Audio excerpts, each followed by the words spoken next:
Sampean kalau beda pendapat itu sing biasa wae. Aja kok wong saiki kan beda pendapat geger. Beda pendapat itu sudah fitrah. Enggak mungkin lah. Kita ada beda pendapat itu enggak mungkin. Di kampung-kampung kalau ada masjid speaker, di mana-mana saya sering ditanya, wadah yang bagus, kandani nak adzan juga banter-banter, mengerameni tonggo. Nak niat sholat ora usah adzan nak isteko. Bar. Sing sitok, sing sitok, yo ora kudu banter ben siar. Sing sitok, mau sedemen dipisoi tok, mergo sing ora seneng malah mau misoi tok, sing wis seneng tanpa adzan pun yo tanpa adzan rame-rame maksudnya wis salat ke milih ndi. Dulu tuh perdebatannya gitu. Abu Bakar nak wiridan yang masjid itu wirih banget. Selirih-lirihnya. Umar nak wiridan bianter. Tapi ranggosan sistem wong zaman itu, tapi banter aja. Tapi sing rameni lah, intinya sing rameni. Ketika Abu Bakar ditanya Rasulullah, ya Abu Bakrin, kenapa kamu melirihkan suara? Jadi saya itu malu sama Allah. Dia itu zat maha mendengar. Jadi saya mengeraskan suara itu malu.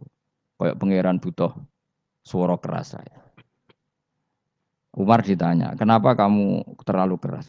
Umar jawabannya sederhana, bener-bener ngantuk. Makanya nggak ada satupun ulama yang mengatakan Umar itu Afdhalu min Abi Bakar. Mungkin jawabannya yo kadang sederhana banget. Malahnya ijma' ahli sunnah itu Abu Bakar Afdhalu min Umar. Kalau nak dulu jawabannya kok beneran ngantuk. Padahal jawabannya Abu Bakar. Kalau nu isin kalian pangeran yang maha pendengar kok banter-banter. Rasulullah dalam banyak hal ya gitu. Ketika banyak masalah itu sahabat dongo banter-banter. Nabi duka. Innakum latatuna as-somma. Kamu tidak berdoa sama zat sing budek. Maka kamu enggak usah banter-banter. Jadi andai kan ada istighosah pakai sound system banter-banter itu ya perlu dipertanyakan. Lah pangeran wis krungu gegere ngono lho apa misalnya. Tapi misalnya mazhab itu kamu pakai. Terus ada pertanyaan, dangdutan saja banter. Kenapa kalimat thayyibah tidak boleh banter? Masalah mana? Ya asal isi dunia itu masalah. Kemilah dia. Ini cerita saja. Kalau manusia itu istighosah jaluk tulung sama pangeran kan? Pangeran sudah dengar tanpa sound system apa enggak? Kenapa banter-banter? Nah, tapi kalau tadi dibalik dangdutan saja banter-banter. Kenapa kalimat thayyibah tidak boleh banter-banter? Jadi manusia itu memang potensinya itu ya khisimun dalam kebaikan saja. Musola menggunakan toa tidak. Silahkan, karena kita tahu itu bagian dari syiar agama Islam. Ya, tetapi ini harus diatur tentu saja. Diatur bagaimana volume speakernya gitu. Toanya itu nggak boleh kenceng-kenceng, 100 desibel maksimal. Diatur bagaimana kapan mereka bisa mulai menggunakan speaker itu sebelum adzan dan setelah adzan, bagaimana menggunakan speaker di dalam dan seterusnya. Tidak ada pelarangan. Ini aturan ini dibuat semata-mata hanya untuk membuat masyarakat kita semakin harmonis, meningkatkan manfaat dan mengurangi mafsadat. Jadi menambah manfaat dan mengurangi ketidakmanfaatan. Karena kita tahu, misalnya ya, kita tahu di daerah yang mayoritas muslim, hampir setiap 100 meter, 200 meter itu ada musola masjid.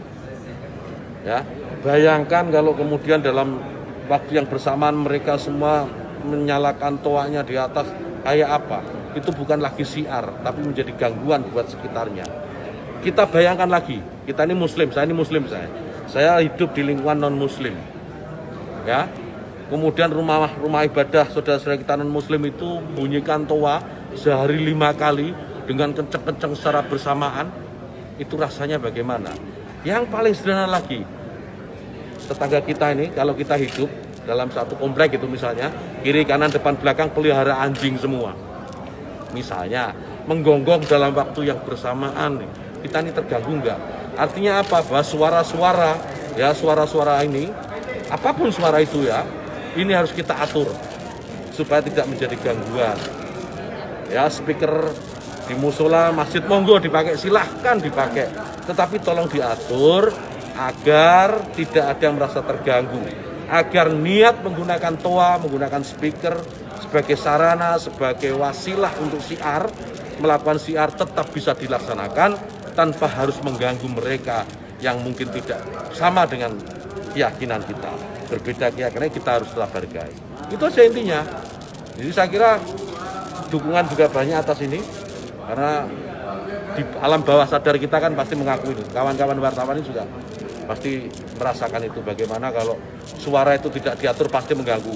Truk itu kalau banyak di sekitar kita diam di satu tempat, kemudian misalnya ada truk kiri kanan kita, depan belakang kita, mereka nyalakan mesin sama-sama, kita pasti terganggu. Suara-suara yang tidak diatur itu pasti akan menjadi gangguan.